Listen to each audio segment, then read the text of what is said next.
मंजू जाट हमारे समाज का गौरव है, वो वीरांगना। अभी जाट महाकुंभ हुआ था, नहीं सुनेंगे हम इस तरीके की कथा। मंत्री जी क्योंकि आजकल जिद पे आ जाते हैं और उनकी जिद सबसे बड़ी होती है, उसके आगे सब नतमस्तक हो जाते हैं। वो अगर जिद पे अड़ गए और ये रहा कि हम ये 44 सड़कें ओसिया में नहीं देंगे, तो मैं इन्हीं वीरांगनाओं की तरह मुंह में घास लेकर ओसिया की जनता के लिए धरने में बैठूंगी। आप में दम है तो 3 बजे उठा लेना मेरे। प्रियंका गांधी जी के नारे को आत्मसात कर रही हूँ। लड़की हूँ, लड़ सकती हूँ, द्रौपदी नहीं हूँ। बाहरी कृष्ण की आवश्यकता नहीं है मुझे अपनी रक्षा के लिए।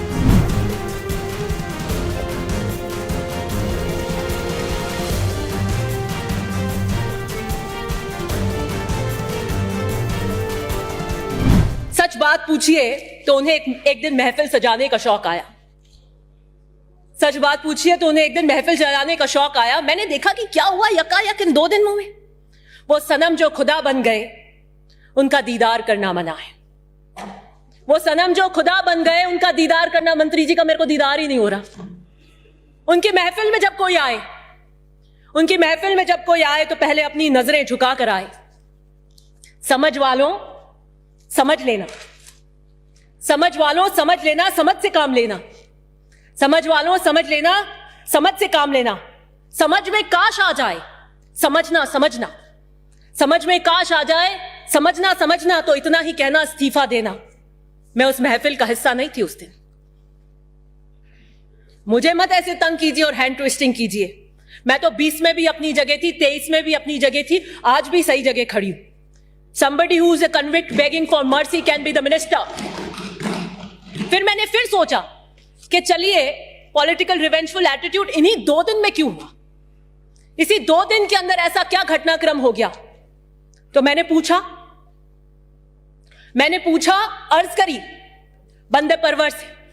मैंने अर्ज करी बंदे परवर से, क्यों सितम ढा रहे हो हम पर?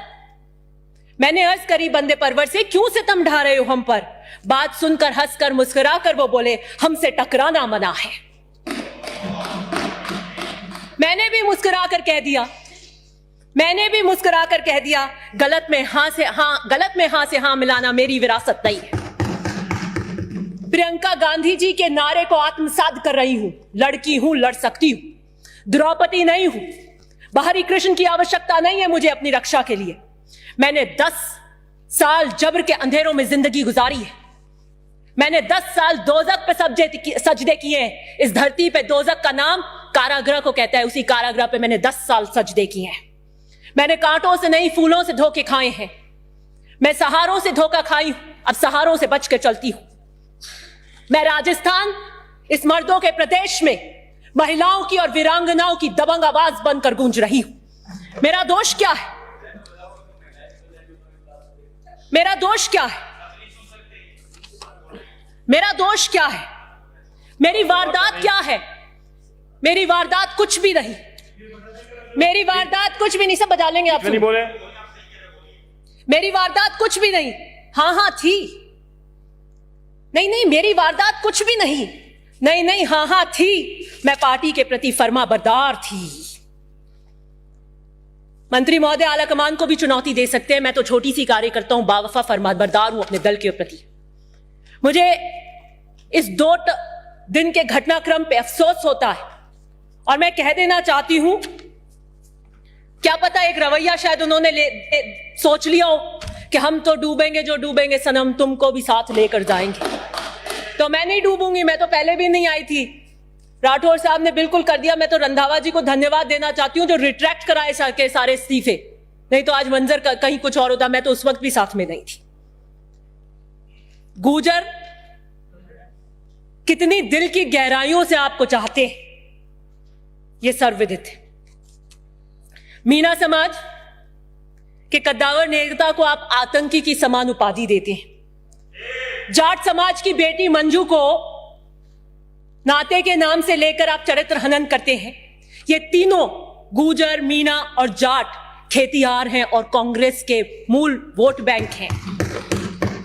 45% से ज्यादा राजस्थान में इसका हिस्सा है। गजब की सोशल इंजीनियरिंग कर रहे हैं और 6 महीने बाद हम चुनाव में जाना चाहते हैं। यहां सितमगरी के तरीके सिखाए जाते हैं। यहां सितमगरी के तरीके सिखाए जाते हैं। निगाहें उठती नहीं, खम उठाए जाते हैं। मैं मुख्यमंत्री जी से अनुरोध करूंगी कि दिस रिवेंजफुल एटीट्यूड, क्योंकि मैंने आपके आतंकी की उस उपाधि की और नाते की उस वक्तव्य की निंदा करी, तो वहां पर जेडीसी मेरे ओसिया की 44 सड़कों को रातों रात मना कर देता है।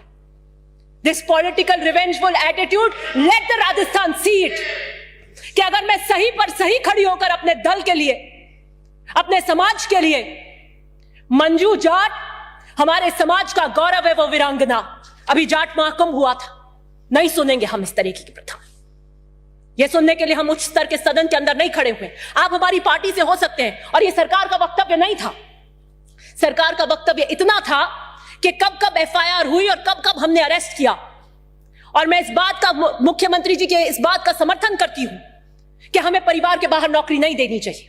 उसका कारण है कि अगर हमने परिवार के बाहर नौकरी दी, तो जो हमारा पीछे रूरल बैकग्राउंड है, उसके अंदर हो सकता है कि पीआर में ब्लैकमेल कर ले कि जाइए तुम नौकरी लेके आइए किसी की, नहीं तो हम घर में नहीं रखेंगे। It can be used as a tool against these women.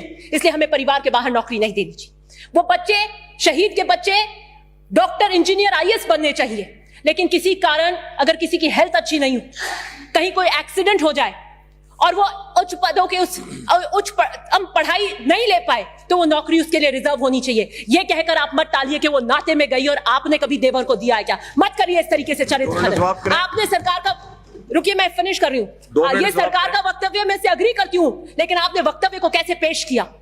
आप कहिए कि उन्होंने बैन हैंडलिंग हुई, कांच फोड़े, ये किए, आतंकी के समान कैसे कह देंगे। और उसकी प्रतिक्रिया क्या हुई कि आपने पहले उनके नेता को कहा और दूसरे दिन उन्होंने हमारे प्रभारी को आतंकी कह दिया। ये कौन सा उदाहरण हम सेट करेंगे। मैं अर्थ में इतना ही कहना चाहती हूं कि मैं मुख्यमंत्री से अर्ज करूंगी कि यकायक जो 44 रोडों को रोक दिया गया है, उसमें आप सीरियसली इंटरवीन करिए। और मंत्री जी क्योंकि आजकल जिद पे आ जाते हैं और उनकी जिद सबसे बड़ी होती है, उसके आगे सब नतमस्तक हो जाते हैं।